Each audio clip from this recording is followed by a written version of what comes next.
ক্লান্ত, এত হাঁটার পরে ক্লান্ত, 20 কিলোমিটার জুড়ে হবে, তো ক্লান্ত অবস্থায় তারপরে মনে করেন যে একটু রেস্ট করতেছে এখানে বসে, আপনারা দেখতে পাচ্ছেন মনে হয়।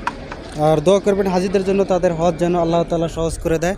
হজ আসলে অনেক কঠিন, হজ এত সোজা না, সবাই করতে পারে না।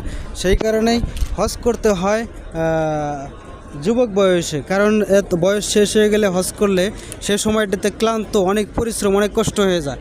তো যুবক বয়সে হজ করাটা সবচাইতে ভালো আমি মনে করি, সবার জন্য উপকারী। তো দোয়া করবেন এই হাজিদের জন্য, আল্লাহ পাক যেন হাজিদের যেন আছে হজটা সহজ করে দেয়। আর সবাই নিয়াত করে থাকেন যুবক বয়সে হজ করতে পারলে শরীরের জন্য ভালো, কারণ এত পরিমাণ কষ্ট তা বলার বাইরে। 15-20 কিলোমিটার রাস্তা জুড়ে হাঁটতে হবে, 15-20 কিলোমিটার জুড়ে রাস্তা হেঁটে তারপরে যেতে হবে মক্কা থেকে আরাফাতে। আরাফাতের ময়দানে হচ্ছে, ওখানেই হচ্ছে মোনাজাত হবে। তো ভালো থাকবে।